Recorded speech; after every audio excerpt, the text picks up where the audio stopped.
Bonjour, bonjour à tous.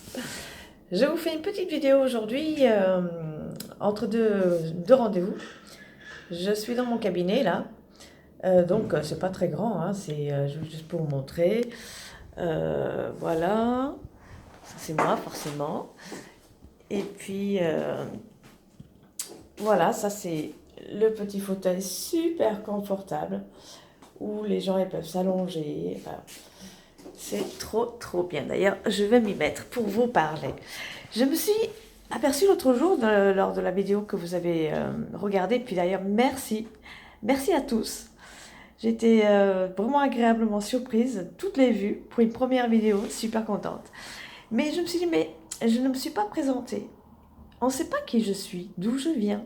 Donc vite fait, là, juste en quelques mots, quelques minutes, vous dire que vous avez peut-être entendu à mon accent que je ne suis pas française. Je suis née de parents anglais. Je suis née à Rome, en Italie. D'ailleurs, je suis encore un peu enrhumée, excusez ma voix. Et j'ai grandi en Italie jusqu'à l'âge de 12 ans. Et puis mes parents ensuite se sont installés en France, où j'ai vécu depuis. J'ai grandi dans la campagne du Tarn, magnifique région. Et puis, vers 20 ans, je décide d'aller sur Paris. Paris, où je finis mes études. Et puis, j'intègre la vie active. Je suis assistante de direction trilingue du fait de mes langues. Et mon parcours professionnel m'amène à bosser pour des patrons de grandes boîtes, style Kenzo. J'ai commencé là où j'ai rencontré mon mari. Et puis, bon, je navigue de grosse boîte en grosse boîte. Et nous nous marions en 1991, il y a très longtemps maintenant. Et nous avons deux enfants. Et, euh, et puis voilà, le train-train quotidien s'installe. Travaillant sur Paris et habitant en banlieue, forcément, beaucoup de stations de métro. Et j'avoue que le dernier job que j'avais, je travaillais quartier de l'Opéra et j'avais 24 stations de métro. Au secours, donc pour les Parisiens qui m'écoutent, vous savez ce que c'est, hein. C'est pénible, hein, le matin, l'hiver, et tu pars bosser, il fait nuit, tu rentres le soir, il fait nuit, il fait froid, bon, horrible.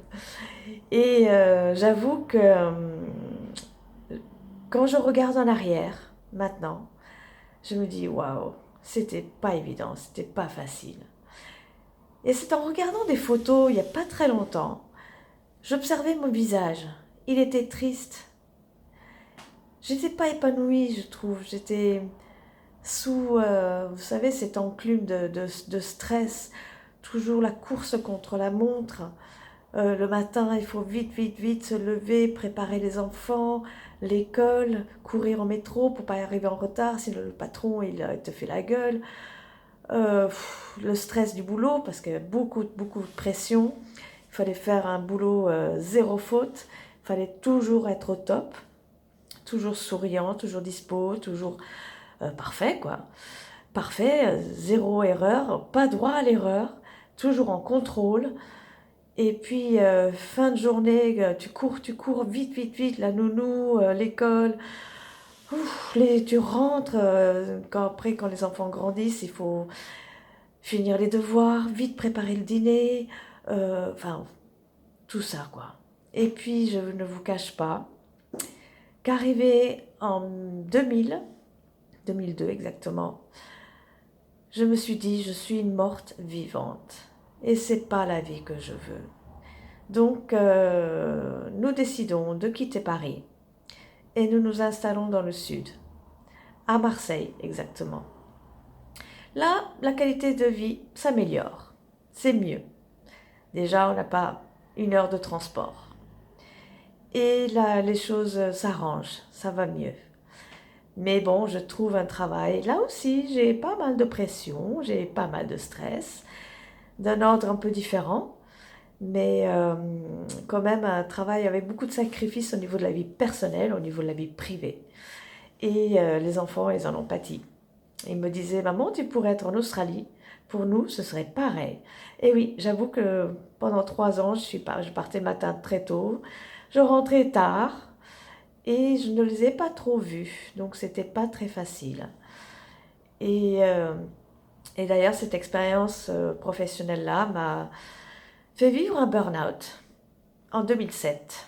J'ai perdu tous mes cheveux, carrément, tous mes cheveux. J'ai fait ce qu'on appelle une pelade. Et en fait, je m'étais coupée de mon corps. Je travaillais, travaillais, travaillais. Il fallait que j'assure. Il fallait toujours être en contrôle. Je ne voulais rien lâcher.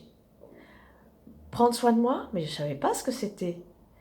Être bienveillante avec moi, mais jamais de la vie. Pas possible ça. Donc voilà, mon corps, il m'a amendé, il m'a donné, ok, tu veux pas m'écouter, tu veux pas m'entendre, moi je vais te faire savoir. Et du coup, j'ai été obligée d'arrêter de travailler quelques mois, pas longtemps, mais suffisamment pour prendre conscience que je ne pouvais pas continuer comme ça. Et c'est de là, à partir de 2007, que je commence à me former au développement personnel, à m'intéresser à cette possibilité de pouvoir vivre autrement. Et de fil en aiguille, donc je décide d'aller vers le métier de sophrologie. Je découvre l'hypnose, je me perfectionne, je passe mes examens, j'ai mes diplômes en poche et je m'installe. Donc voilà, c'est un choix de vie et puis c'est vrai qu'au niveau personnel, malheureusement, mon époux, mon amour, a été emporté par un cancer. Il m'a été enlevé, la vie lui a été enlevée. Nous avons donc été forcément séparés par la mort en 2016. Et grâce à ma philosophie de vie, je me suis relevée. Et ça, s'il y en a qui veulent en savoir plus, je pourrais vous en reparler. Et depuis, donc, j'ai quitté la grande ville de Marseille, je me suis installée à la campagne, que je vous ai montré l'autre jour. Je suis bien, je suis épanouie, je suis heureuse dans ce que je fais. Je suis très heureuse d'aider les personnes qui viennent me voir. Et surtout, quel bonheur de les voir grandir, sortir de leurs problèmes, leurs problématiques, les voir éclore comme une fleur. En plus, en ce moment, ça y est, c'est le printemps. On a les cerisiers qui commencent à être en fleurs, c'est les amandiers, c'est magnifique. Voilà, c'était juste une petite présentation en vidéo. Je vous remercie et puis pour ceux qui me découvrent, je vous invite à vous abonner à ma chaîne. Abonnez-vous et puis pensez à cliquer sur la petite clochette pour être averti de la prochaine vidéo. Et s'il y a des sujets que vous aimeriez que j'aborde, indiquez-le moi en commentaire. À très bientôt. Ciao, ciao.